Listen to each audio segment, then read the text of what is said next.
welcome.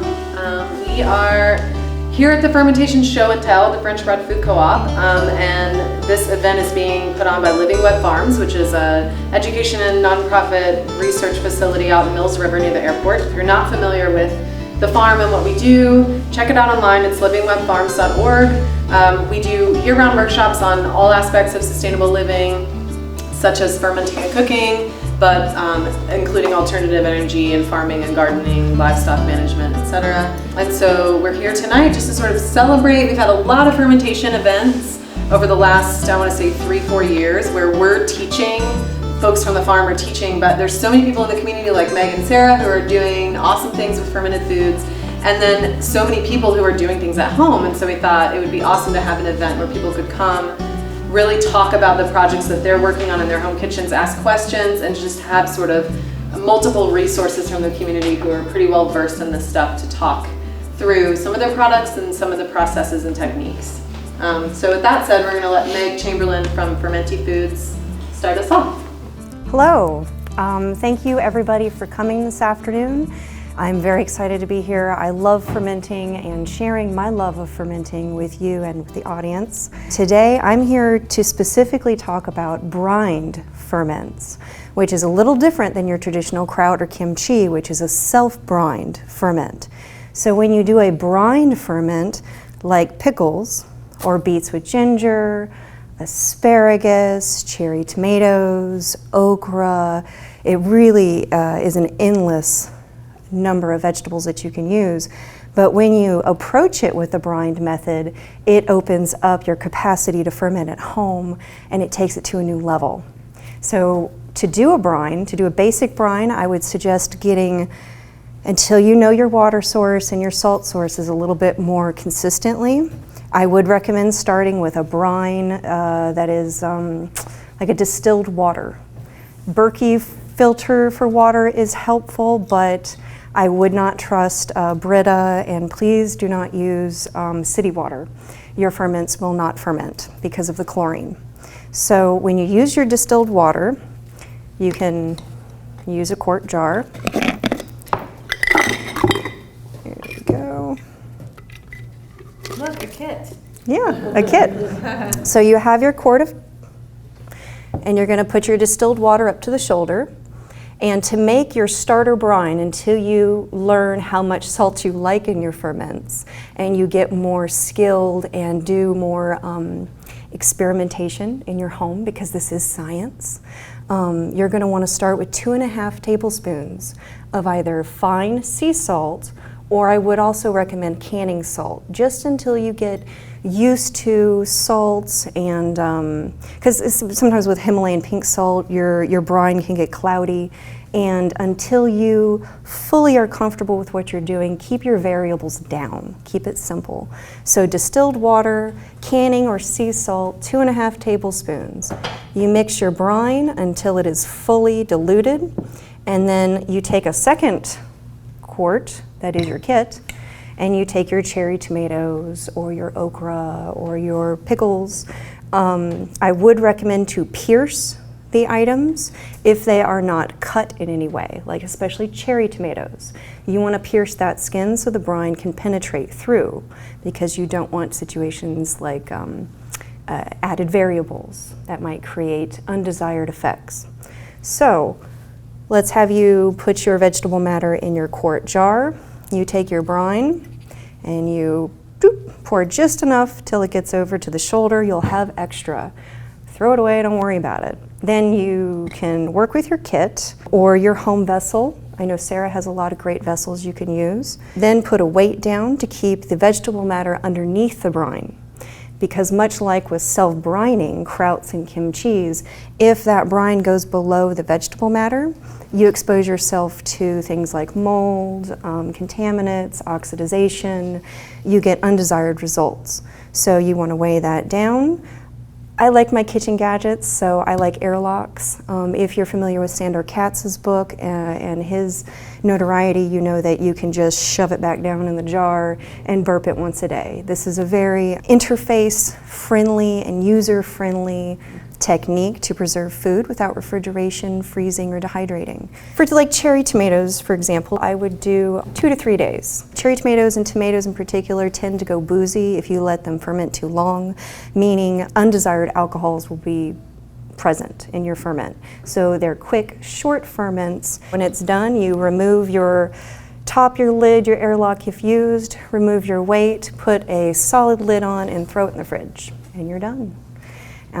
If you have questions about specific recipes or things like that, you are welcome to email me. I do email support, and I can walk you through things. I even give out my recipes. So if you are troubleshooting and get to a point and you're like, oh no, where do I go? Feel free to email me at fermentifoods@gmail.com. Hi, I'm Sarah Archer, and I'm here with my little ferment business, Serotonin Ferments, and that is speaking to one of the amazing benefits of fermented foods in that it increases your serotonin levels. Most of the serotonin we produce is actually in our gut, and so there's discovering all these amazing health benefits for your digestion and your immune system, and now they're linking our gut health to our mental health. So I'm just trying to highlight that a little bit. I've been doing this as a hobby for about 13 years, since she was in my belly, and it's just kind of grown and developed over the years. It's been a business for about 5, and it's definitely a passion. Love connecting with the community about food and health, and food is our medicine. And that's just one of the big reasons that I love fermenting and taking already healthy organic food to the next level. If you don't know, when you ferment foods, it increases the availability of all the nutrients in the food by 10. It increases, the healthiness of it times 10 basically. So I think it's just a great way to kind of focus on our health, and even if we do like a little junk food here and there, if we're like supplementing and taking something good in every day, I think it helps us bring balance to our bodies. So I make a lot of different kinds of sauerkraut. I make a kimchi. They're basically the same process. I know that traditionally, if you're not familiar with kimchi, it is a Korean fermented vegetable product, and they use napa cabbage and daikon and bok choy, lots of ginger and garlic and hot peppers, and fish sauce, which I don't use because a lot of Americans don't enjoy that flavor palette. So I've kind of streamlined the process a little bit to be more the sauerkraut, where I start with the cabbage. I either chop it finely or I shred it using a mandolin, which is a big shredder. Like Meg was talking about, she does the brining method, and these are more self-brining, where they have a lot of water content in the vegetables that you're using. The cabbage, which is the bulk of what I'm making the kraut out of. So I use salt. I sprinkle that material with salt, and that alone starts bringing out the juices. And then there's lots of methods to extract more of the juice. You can pound it, and over time I've discovered that the most effective thing is to massage the vegetable material. So I'll use a big bowl or a bin or something and just shred up a bunch of the cabbage, sprinkle it with salt, and just work at it for maybe 5 minutes until a lot of the juices have been extracted. And you can weight it down if you don't want to work as hard. You can just kind of weight it down for an hour or two, and you'll come back and see that all this juice has been extracted. So for home fermenting, especially in smaller batches, that's going to be enough. When I'm making 5 gallons of it, sometimes I will need to add a little more brine to it, and I'll just make a little extra brine, add it to it. And like she said, we have plenty of time to come back for more specific questions, but that's just a quick overview of the process. So you've got your material that you've gotten the juices going a little bit, you're packing it in your vessel, you're weighting it down so that the brine level is above the vegetable material. And then you're creating an environment where you're not going to keep adding, where bacteria isn't going to get in. So that's where the airlocks come in. And the vessels like this, which have a water trough up here that you fill with water, and when you put the lid on, it allows the air to escape. It's going to start bubbling. It's active. It's alive, you know? So that's, and both of these are letting that air escape, but not letting more bacteria or contaminants in. I think when Meredith and I were speaking, you know, this is a very easy and, you know, efficient way to do it. You know, crocks like this run $100 plus, but like you can create those same conditions for $1.50, you know? So I think a lot of people, when they get into fermenting, they're a little daunted by, oh, I have to have all this equipment and it's going to be so expensive, but really a mason jar, a plastic lid, you make a hole, you put your airlock in it, and you're good to go. Even without that, you know, you can do the burp method where you need no airlock. There's also a method where you take a Ziploc bag, you fill it with water, and use that as your weight. So there's a lot of ways that are going to make this accessible for everyone to be able to do it. So I will leave it at that and give someone else a little time to talk. Thank you. Yeah. So hello, my name's Meredith Leigh, and I work for Living Web Farms sort of in the capacity of, herding sheep and organizing classes and looking at soil samples under the microscope, pretty much you name it. But one of my passions is cooking classes, so I do a lot of the cooking instruction along with my buddy here, Pat, who's going to be talking about bread in a second. But what I was excited to share with you tonight, I did bring some, just some funky fennel pickles that I made, which are more of brined pickle, because I'm obsessed with fennel. But I brought some of my favorite sort of newer fermentation projects that are based on Japanese methods for fermentation. So I have a nuka pot to show you, which is a method of pickling in rice bran. And there's several different ways to build the nuka pot. So if you're interested in this, come and talk about it. And this particular pot was made with beer and water and rice bran and 10% salt to the weight of rice bran. And you sort of build it that way, and then you just very slowly, I mean, it's basically like a sludge of rice bran. And then you put your vegetables or whatever in it. I did a hard-boiled egg one time. It worked. I mean, you can do lots of things. But the cool thing about this and throughout Japanese culture is that it pickles very, very quickly. And it's an anaerobic environment, just like a jar or of brine. So that means that the bacteria working on it thrive in environments without oxygen. But you can put pickles or, you know, raw vegetables in the morning and by dinner time have pickles, which is really incredible, you know, just based on what you're trying to do. But in Japanese cultures where pickles are so ubiquitous and they're part of everyday life and eating, this is a really valuable pot. And people keep these pots going for many, many generations, which is super exciting.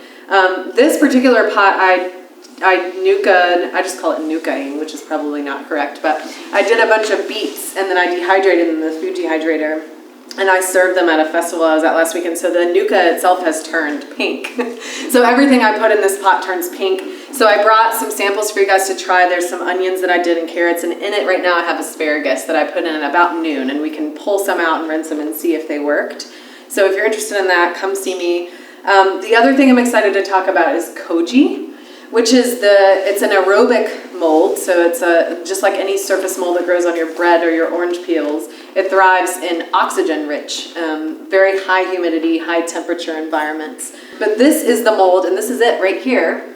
If I pick this up, you might be able to see the spores coming off of it. Can you see that little dust? Maybe you can come look at it later, but it's very fragrant. You should smell it. It's like, this is in the spore stage, so it's ready to be used to inoculate something else, but when it's fluffy and white, it smells literally like a wildflower meadow. It's like the most beautiful aroma. You may know that molds are fungi, so the surface that you see is sort of what's going on underneath there. All these little hyphae or roots of the fungus are going into whatever is being colonized, and so those little hyphae go into the food and they sort of ferment it, but what's really happening are these amazing enzymes that are going in and breaking down foods. And I started reading about this because of miso. Koji is the mold responsible for miso, sake, soy sauce, a lot of different Japanese or Asian preparations. But I have a friend in Ohio, Jeremy Umansky, who started putting koji on meat. And this is sort of where I became interested in it because I'm a butcher and I have a book about meat and I have an upcoming book about charcuterie, which is preserved meat. And so it turns out you can grow this mold directly on meat and ferment it that way. And it's like greatly decreases the time it takes to preserve that meat. And the flavor is just really out of this world. So I brought some actually pork loin that I fermented with koji for you to try. And it's interesting. It's like I put 5 spice and salt on it to cure it, and then I grew the mold on it. And somebody tasted it last week and said, sweet potato pie. It's like very sweet and floral and pretty exciting. So I brought some of that, and then I just brought some standard salami, if anybody's interested in talking about more traditional French or Italian methods of fermenting meat. This is a ground sausage product that's been fermented largely with the same bacteria that are responsible for fermenting vegetables. It's just, a little bit scarier to a lot of people, but, it's just the same. As long as you're familiar with the science and you create the proper environment, then you can pretty much preserve anything. And so that's what I have, and I hope that you'll come and taste and we can chat. I have been fermenting bread or flour and dough to make bread for a long time, and it's been quite a journey. Oh, by the way, I'm Pat. I'm also at Living Web Farms with Meredith and other stuff at the farm, including cooking classes, and we always cook for our long classes. We have a variety of educational events, and some of them are 6-hour events on Saturdays, and we always make a meal for it. So we get to make various things, including wonderful meats and breads. And so oftentimes I have a starter going in the fridge. This starter I purposely made last week because I wanted to take the mystery out of starter. I mean, I know there's this whole mystique about the 2,000-year-old starter that's been passed down from your Neanderthal ancestors or whatever, And it's supposed to be more special that way. And my experience really is that a starter I start last week is as powerful and gives me complex and wonderful flavors that may be different than that one that is many, many generations old, but is no less wonderful. And I also find that starters are constantly changing depending on conditions. If I move to a new house and I'm trying to keep a starter, it's no longer the same because it is about the microbial interaction of the environment with the ingredients. So this starter is, to me, a classic starter. It was basically purposely used a flour that you can buy anywhere, though I actually love and recommend the Co-op's flours. They have Lindley Mills, which is one of the oldest mills in the country, from Graham, North Carolina, an organic mill, and then we have Carolina Ground right here in Asheville that is another wonderful local mill. So we have wonderful local flour, but because I wanted people to feel empowered to do this anywhere, I got Bert's Mill from the Northwest. It comes in the packages. It's in all kinds of grocery stores, but it's organic rye flour. I highly recommend if you're making a starter from flour. You can make starter from other things. I'll mention that in a minute. But if you're making one from flour, you want to use organic flour. And so I used Bert's rye flour, and then Bob's. I'm sorry, Bob's. I was like, Bert's is the first B. Bob's. I'm sorry. B. Bob's Mill, Red Mill, I think it's actually called, flour. And it's organic. It's a wonderful flour, and in fact, it took off really fast. Anybody hear that? Oh, I did. Yeah. This was renewed at 2:30 this afternoon. Awesome. And it's already. And I also learned another trick. The way you tell if your flour is strong enough, your starter is strong enough to use, is somehow mark your jar. Use a glass jar, so you can see where it's at. And I used to try and get markers to make marks on glass, and I learned rubber bands are perfect. Just put a rubber band around it. That's where it's at. So this one, I knew I was kind of going to the top here because I didn't want to. Look at that. Yeah. So that will definitely raise a great loaf of bread. And that's the critical part to this is to be sure that your starter will double in bulk in no more than 3 hours. Don't make bread unless you're going to use other leavening like yeast, which you can, and that makes wonderful bread too, by the way. You can just use sourdough starter for its nutrient-enhancing qualities and for its dough conditioning qualities and not have it be the main leavening agent, in which case you can have a not very active starter. It'll still do all kinds of great stuff. But if you want it to be the source of the leavening, then you want it to be able to rise within no more than 3 hours. It should double in bulk. And this is easily going to do that. I also made it a point to bring one with a different flour. It's the only difference. This is the same microbes, but the only difference is the flour. This is whole wheat pastry flour, and it is way, way slower. Rye flour loves to ferment.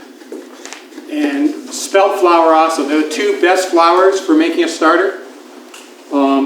And so that's rye flour, and it's just hours ahead of the other one. And so that has to do with the gluten It has to do with the starch content. The starch content. Readily available starches and sugars.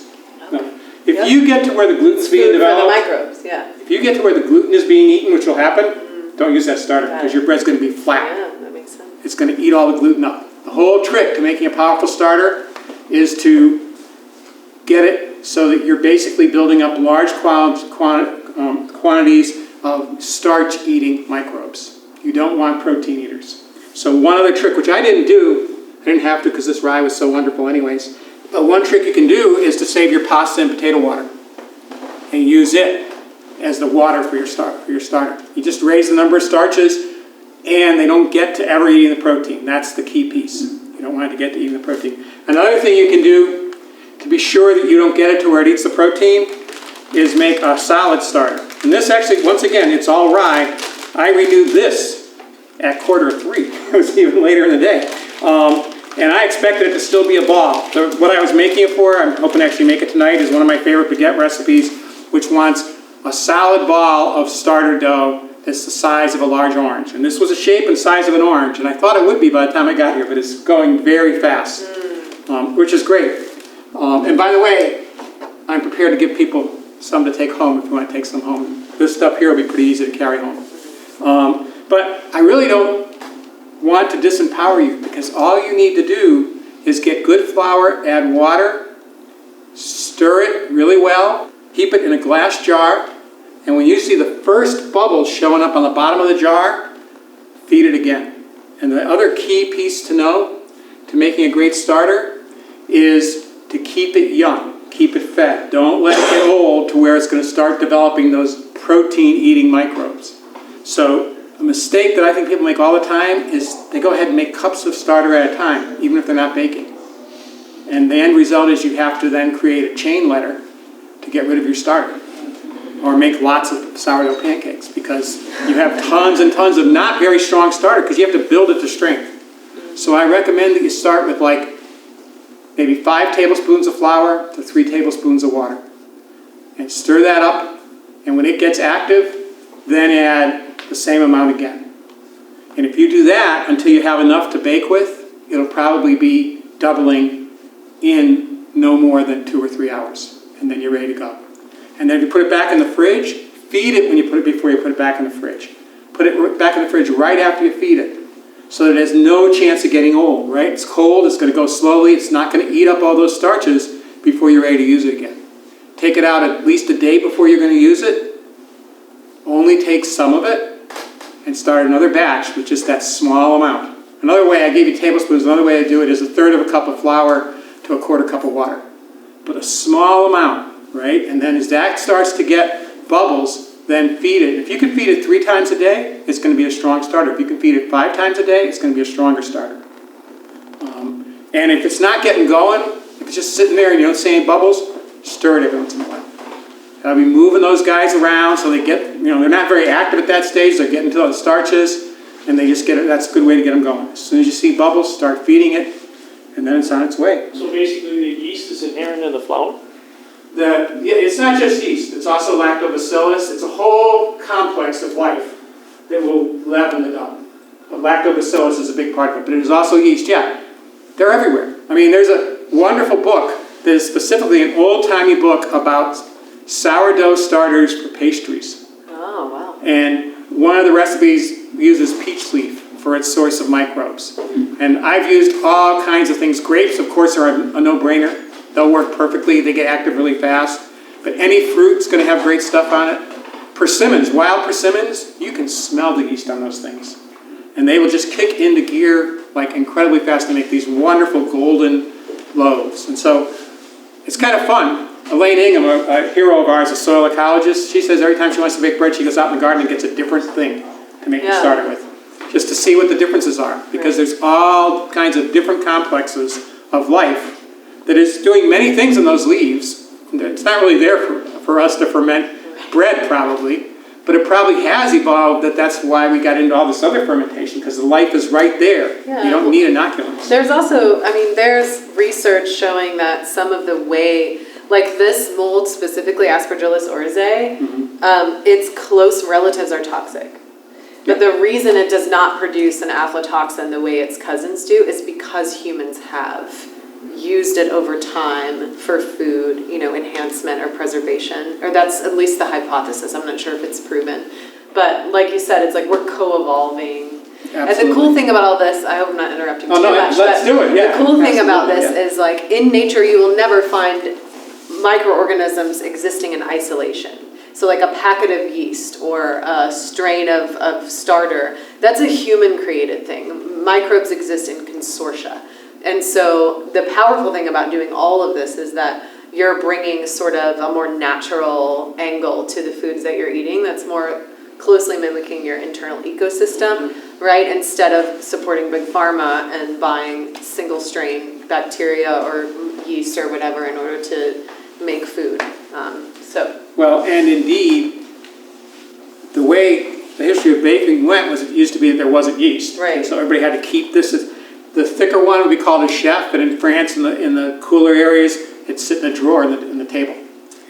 And they'd take it out once a week, and they'd make these huge loaves, and then they'd go back in the drawer in the table. It was a piece of dough. That's awesome. And so then we got yeast, but the tradition in no time at all was that people started taking yeast and turning them into starters. And what were the starters? Long, slow fermentations that got all the other life on that flour working with the yeast, which made the yeast way more interesting and way more nutritious too. Yeast will do it, but the starters are more, there's more going on, and it's all about making enzymes that make the bound up minerals on the flour available. Basically, phytase and amylase are two of them, but there's enzymes that are the product of the fermentation that release minerals that otherwise we will just have pass through our bodies. It's the same thing with Koji. Yeah, it's the same thing with all of it. And that's how humans developed it. I actually made two varieties of when we're giving tastings. I purposely let some go a little longer because I actually, when I make my starters, try very hard to not let them go too far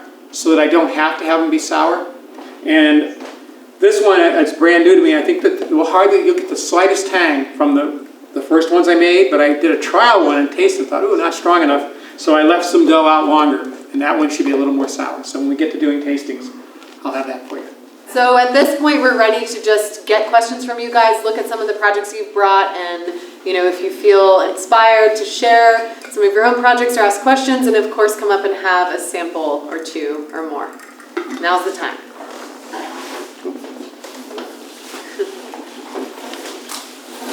So would you say your website real quick? Yes, I am Meg Chamberlain. I'm the creatrix behind Fermenti Foods. My website is www.fermenti.biz. That is FERMENTI.biz. Okay, so can we get your website and what your name is instead? Sure, yes. Serotonin Ferments, SEROTONIN, Ferments. And no website, but you can find me on Facebook or Instagram. Do lots of different markets all over Asheville, and you can find me in a lot of stores in the Asheville area and in around town. So, and everything's available from both of you at the French Broad Food Co-op here in Asheville as well. That's right below us.